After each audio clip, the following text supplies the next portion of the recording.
그 물품을 지급받았다는 보육원의 경우에 지금 보십시오. 기증자가 한 아무개라고 나옵니다. 지금. 그리고 거기에 해당되는 것은 영리법인이라고 나옵니다. 위원님 아까 말씀하신 건좀 한땡땡으로 나오는 거 있지 않습니까? 한국 3M 같습니다. 한국 3M. 제 딸 이름이 영리법인일 수는 없죠. 계속해서 수준 높은 논문이 아니다라고 이야기를 하는데요. 이 논문을 일저자로 썼습니다. 이모하고 같이. 공저자가 아니라 일저자로. 누구와 같이 썼다고요? 이모하고요. 이모. 이모하고 누구의 이모 말씀이신가요? 따님이 여러 군데서 수상을 하시면서 2만 시간 봉사활동을 했다고 되어 있어요. 근데 2만 시간이면 하루에 10시간 잡고 2,000일 아닙니까? 본인이 아니라 허 오거니제이션이 했다고 나옵니다. 이 단체가 전체 합쳐서 압니다. 그랬다는 얘기죠. 오늘까지도 많이 회자가 됩니다. 한국 3M. 2만 시간 봉사활동을 어떻게 혼자 했냐. 이건 2만 시간은 단체가 한 거다. 특히 이모 씨 얘기요. 외숙모 이모 씨. 네. 여기 뭐 댓글에 있네요. 덕분에 크게 웃었다. 그럼 조모 교수면 할머니냐. 뭐 이런. 아니 그러니까 저게 이제 질문을 하는 그 민주당 의원들이 제대로 준비를 안 했거나 아니면 뭐 보좌진들이 질문을 준비해 주지 않았겠습니까? 그럼 그 부분을 본인이 그 파악을 해서 질문을 해야 되는 거죠. 그런데 그런 부분에 관한 그 어떤 준비가 전혀 안 돼 있다. 반면에 한동훈 후보자의 경우에는 예를 들어서 저기 지금 김남국 의원이 얘기하는 논문이라고 주장하는 부분이 있잖아요. 예. 그것도 한동훈 후보자는 구해서 읽어봤다는 거 아니겠습니까? 물론 영어로 된 논문이지만 그런데 그 수준이 고등학교 수준에서 충분히 할 수 있는 거다. 지금 이렇게 얘기를 하고 있어요. 근데 김남국 의원의 질문하는 걸 보면 그 논문을 읽어보지 않은 것 같아요. 읽어보지 않고 그게 자 논문이다. 뭐 글쎄 일반적으로 얘기하면 한 A4 용지 뭐 4쪽 내지 6쪽 정도 되는 걸 우리가 논문이라고 할 수가 있을까 좀 의문이 드는 대목이에요. 그러면 본인이 질문을 하려고 했으면 그런 부분을 구해서 이게 고등학교 학생 수준에서 과연 쓸 수 있는 것이냐 하는 부분을 충분히 본인이 검증하고 난 다음에 질문을 해야 되는 것이 그래야 한동훈 후보자하고 얘기가 될 거 아니겠습니까? 근데 그런 부분이 너무 그 한동훈 후보자와 그 철험의 소속 의원들 간에 그 사실관계에 대한 파악에서 차이가 너무 많았다. 그러니까 저희가 보기에는 한 사람은 준비가 됐고 한 사람은 준비가 안 된 것 아니냐 이렇게 지금 말씀을 드리겠습니다.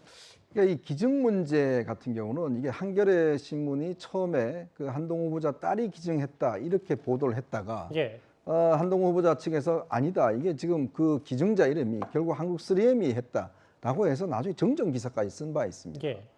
그러니까 그걸 전혀 지금 기사를 못 보고 온 것 같아요. 그러니까 이미 웬만큼 기자들도 다 알고 있는 사실인데 저걸 이제 지금 저렇게 이야기를 하는 것이고 그다음 김남국 의원 저 문제도 이미 다 기자들은 알고 있습니다. 저 문제가 왜냐하면 그 저 외숙모라는 된 사람이 자신의 그 자녀를 보내기 위해서 그렇게 방식을 했고 그런 방식을 따라서 이제 한동훈 후보자 한 게 아니냐는 이제 의혹까지도 나온 거예요. 조카뿐만 아니라 한동훈 후보자 딸도 그렇게 한 거 아니냐. 이 의혹을 그렇죠. 제기하려고 그런 하는 의혹을 제기한 건데 근데 거기에 이모라는 이걸 갖다가 이모로 이제 이 저 해석을 해서 저렇게 하는 것 자체가 보면 이 청문회가 얼마나 중요한 청문회입니까? 자, 민주당도 4일 날 하려고 그랬다가 9일 날로 연기했지 않습니까? 그리고 이 취임식 바로 전날 저렇게 한 이유가 뭐냐면 저렇게 불러내서 한동훈 후보자의 부적격성을 따지겠다고 해서 그 철험회, 지금 철험회 멤버 지금 최강욱, 김남국 다 철험회 member 아니겠습니까? 아니 그런 의원들이 저렇게 준비해서 저렇게 헛발질을 해놓으니까 결국 한동훈 후보자의 발언만 지금 부각되는 결과 아니겠어요? 어떻게 참 저런 모습 보면서 어떻게 저런 분들이 정말 검수완박법을 주도했는지 그러니까 그 법 자체가 저렇게 허술하구나라는 제 개인적인 느낌입니다. 물론 어제 청문회 긴 시간 동안 저분만 있었던 게 아니라 한 14시간 만인가요? 한동훈 후보자도 딸의 논문 대필 의혹에 대해서 사과도 했고 뭐 여러 아파트 증여역 같은 뭐 이른바 딱지거래 아니었냐라는 부분도 있었어요. 근데 어찌 보면 이모 논란이라든지 한땡땡 한국 3M 논란들이 더 부각이 되면서 와, 민주당이 송곳 검증 의혹만 앞섰다는 부분이 더 부각되면서 이게 오히려 부메랑이 된 것 같기도 하고요. 최 교수님 어떻게 보십니까? 그러니까 물론 이제 저런 실수들이 전체적으로 비판을 받을 수 있는 소지가 있는 부분이 있죠. 근데 저게 부각이 되면서 사실은 본질적인 부분이 좀 부각이 안 되고 있잖아요. 그것도 저는 문제라고 생각해요, 개인적으로.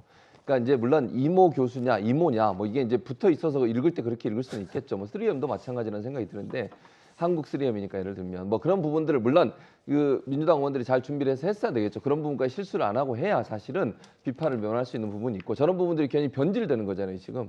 그러나 다만 그렇다 하더라도 지금 한동훈 후보자에 대해서 여러 가지 나오고 있는 의혹들은 국민적 상식과 공정의 부분에서 봤을 때는 공정하지 않고 상식적이지 않다고 판단할 가능성이 저는 높다고 봐요. 예를 들면 물론 표절이냐 아니냐 아직 확인된 건 아니지만 표절 논란도 있고 또 그 일반적인 그 고등학교 1학년 학생의 그 상황에서 스펙이라고 소위 얘기하는 그런 부분을 쌓는 걸 보면 이제 소위 그 부유하거나 권력 있는 부모님이 아니면 그렇게 하기 어려운 부분도 분명히 있어요. 3M에서 지원하는 것도 물론 그 학생 이름으로 지원한 건 아니지만 그 3M에 있는 간부하고 어머님하고 친분 관계가 있고 그분이 연결을 해서 물론 이제 이 그 한모 양이 본인이 요청을 한 거잖아요. 알겠습니다. 이런 어려움이 있으니까 그런 부분들을 본다고 하면 국민적에서 보면 이건 분명히 도덕적으로 보면 국민들이 볼 때 좀 심하구나 하는 느낌 분명히 있을 거라고 저는 봅니다. 저 질의 과정에서의 준비 안 된 것 말고도 각각의 태도 논란도 있었습니다. 이수진 의원 목소리 한번 듣고 오겠습니다.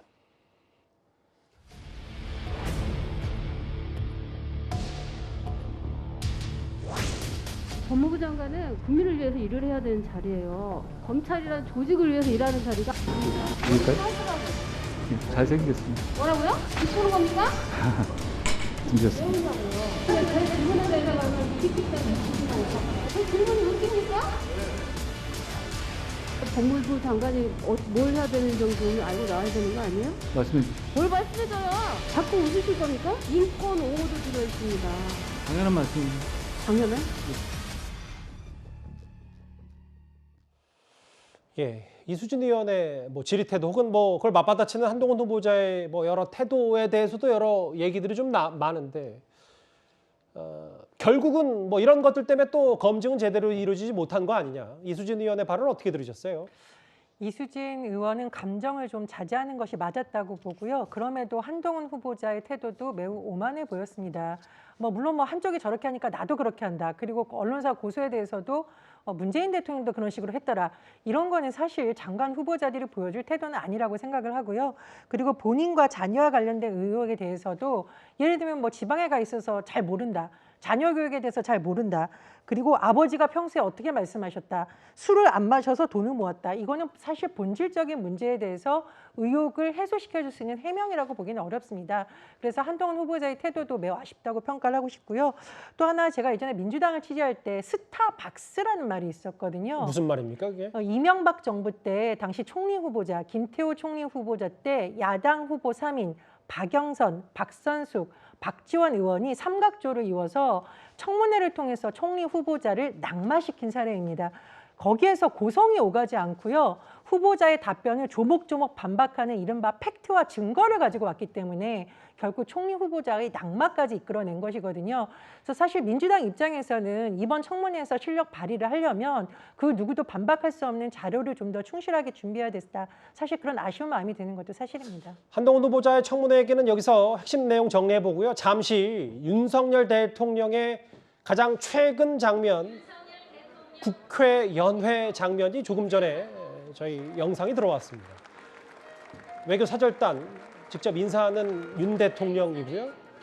취임 경축연회 모습.